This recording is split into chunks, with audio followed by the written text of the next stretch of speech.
Hello there, my name is Georgie Newbery. I'm a flower farmer and florist based between fashionable Bruton and up-and-coming Wincanton here in kind of autumnal Somerset in the southwest of England. It is the 15th of October and I have the commission to make a jug of flowers for my friend whose house is being filmed for the televisual box, and this weekend they're filming the kitchen, and so she wants some kitchen flowers. So I thought I would cut and make a bouquet from a garden which essentially has practically nothing left in it because my season finished a fortnight ago. But you might like to come along for the ride, and it might inspire some of you to do a 30 stem challenge with what's left in your gardens at the end of the season, or what's beginning to be in your gardens if you're in the southern hemisphere. If you enjoy these clips, by the way, you can always subscribe to the channel, which would be very nice. You can click the bell icon and we'll tell you when we have more clips coming up. And if the tips and tricks I give you are useful, you can always buy me a coffee, and the link is in the description of each clip. So I'm very grateful for the coffees because they really inspire me to make more clips. So that's good. Right, onwards and upwards. What have I got to cut? Practically nothing. Let's see. Now look, these are all side shoots of the original sunflowers. You can see, if I go in there, where I cut the leader. But the side shoots are flowering all right. So I think we can have some of these. I love these brown sunflowers. I have a real thing for them. The awful truth is I have no idea the variety. But if you look at brown sunflowers, there are lots to choose from. And I really think they're fun and a bit different from the very yellow. Although, happy with the yellow too. Now you can see the tops where I've been cutting this amaranthus for months. But I'm sure that if I riddle around where I've been cutting it, you also get quite long side shoots, look. So I'm going to cut into this and see if we can have some nice warm amaranth for the mix. Now I'm cutting some of this cosmos in really quite tight bud because I'm cutting long stems, and the foliage will be interesting as much as the pretty pink of the flowers. And I've got the last few of these lovely Carolina Wagamans dahlias and some peach roses. Now you may be thinking, these sort of apricot-y coloured roses, and you may be thinking this is quite a hardcore mix, but when I put it together, you have to believe me at this stage, it will look very fresh. You can darken this mix by having darker foliage or lighten it, and I'm going to try and make it lighter with some really pale, last few pale bits in the garden, just to keep it fresh and sort of kitcheny, not too serious.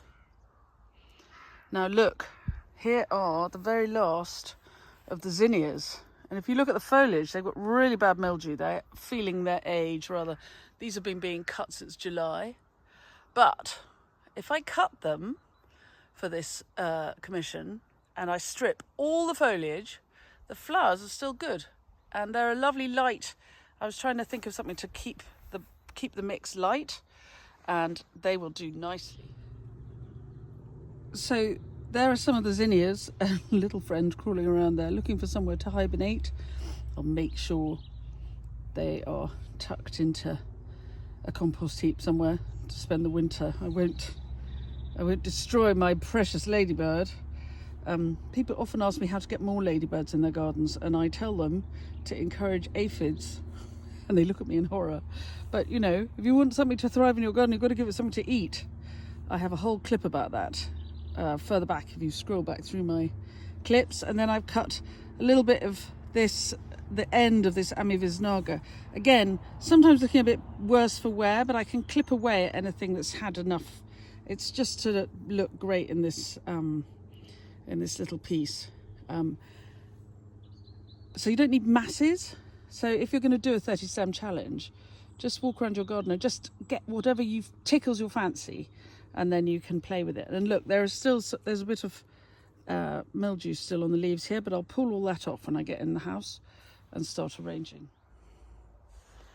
The cobia scandens have been amazing this year, and while I haven't cut masses of the flowers, very beautiful though they are, did you know, I learned this from Derry Watkins of Special Plants North of Bath, that the flowers of the Cobia scandens are exactly the size of the shoulders of the bat which pollinates them in their native Mexico.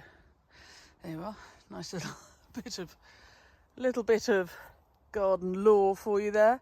Anyway, I've not been cutting the flowers massively, but these lovely long tendrils I have been using quite a lot in my designs, so I'm going to have some of those for my lovely jug arrangement for my friend's kitchen, because a little curly-whirly always goes a long way in my book. Now there's a leaf shape I love this time of year, and it is the elder. It's a sort of lovely arabesque of a stem, and my black elder here is the most ordinary of varieties, but the most extraordinary shape and colour for a bit of floristry. So the thing about the elder is one must ask it first if one may cut a stem or two, because otherwise it might be cross with you. So I always actually ask the elder, hello elder, do you mind if I cut a few stems? And I give it a second or two to reply. So far the elder has never said no. However, it may not like being filmed, so I'm not generally very superstitious, but you know, where there's an opportunity to be good, well-mannered, why not? Right, better cut some.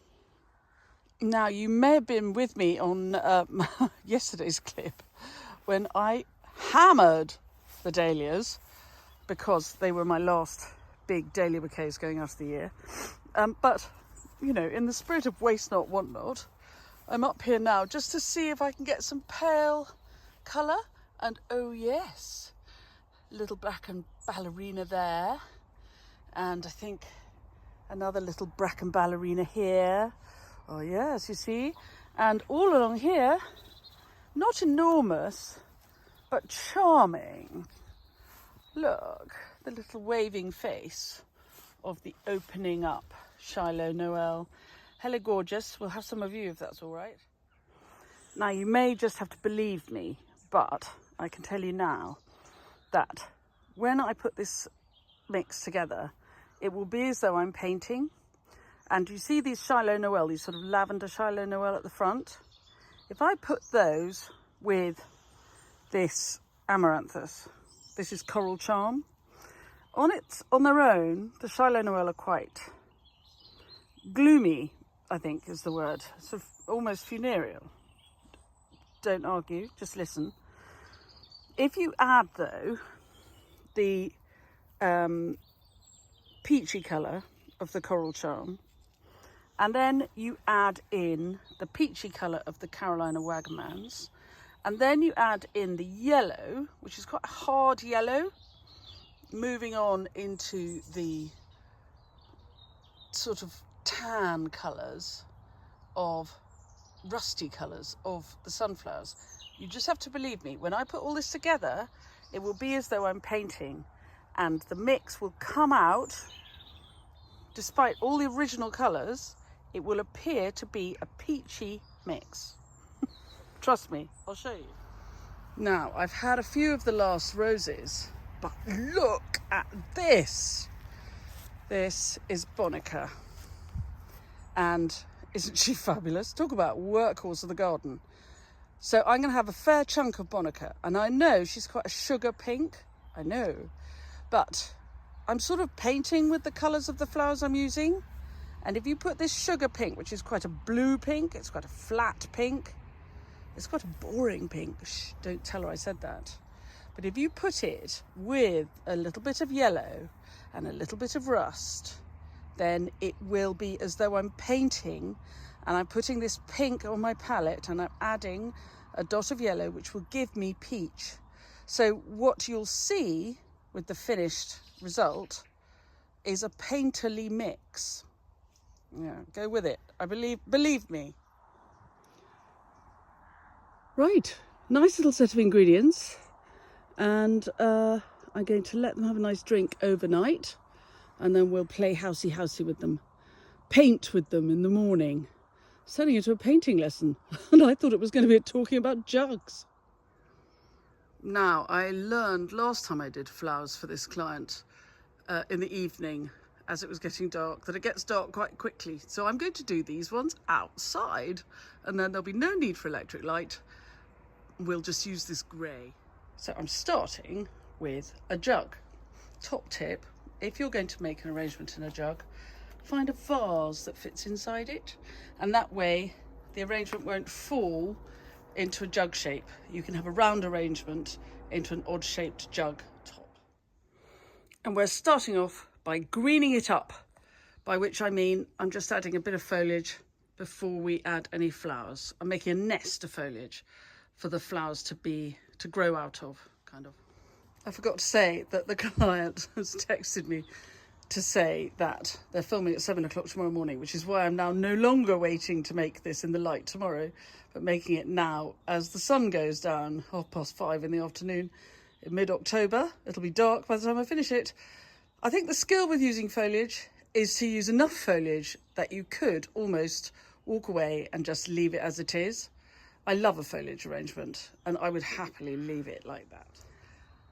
But then I also love good old Rosa Bonica, so I could probably happily leave it like that too. Oh, but then now, see how the colours sing a bit more with the rust of those rusty sunflowers. I love that. We're getting an interesting combination. So let's work with some interesting combinations and not just be too tasteful. Because tasteful is as tasteful does, that's what I say. Now I'm slowly adding the dahlias, and their job really is to cool it all down. So we've got autumnal colours with the sunflowers, but the paleness of the dahlias is keeping the whole look cooler than hotter. I don't want it to look like a hot arrangement, even though it's going to have quite a lot of kind of quite rich coral in it. So there it is, really quite warm, and I'm going to cool it down again with the lavender of the Shiloh Noel dahlias. Really coming on, nearly done. So it's warm yet cool, hot, yet stylish. You see how the pale dahlias officially go very badly with the warmer colours. Officially. This is a bad mix. If I told you I was going to do rust-coloured sunflowers, pale pink roses, lavender dahlias and some cream with coral, fountain, amaranthus and some black elder foliage, you may have said, ooh, can I control what you do a bit more?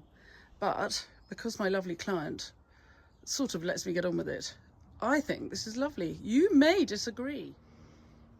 And there we go. I have, in fact, left quite a lot. This is what happens when I have a bit of time and just one thing to do is I overcut. So I haven't used the cobia scandens. There is simply no room. There are bits left over, but anyway, that's okay because I'll make a leftovers mix for Granny, who lives in the tractor shed. And this I'm quite pleased with. And this I will deliver up to my neighbours at 7 o'clock tomorrow morning. Let's have a closer look. You see, honestly, if you take these colours individually, they do not go. They really don't go. But when you have the whole sort of standing on its own, and you imagine them sort of, you've painted with them. Do you see what I mean about the painting? You may think I'm a complete mad lady. But there we are.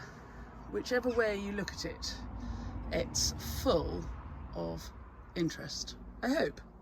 Anyway, that's off for delivery at 7 o'clock tomorrow morning. So there we have a lovely big vase full of flowers for delivery tomorrow morning. I hope you've enjoyed this clip. If the tips and tricks I give you along the way are useful, then please do buy me a coffee.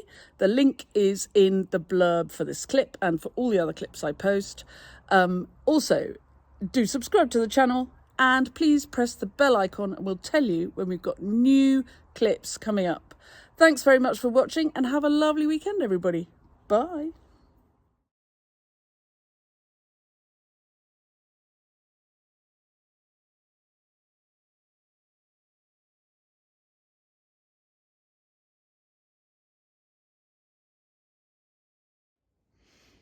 Oh, tea cake.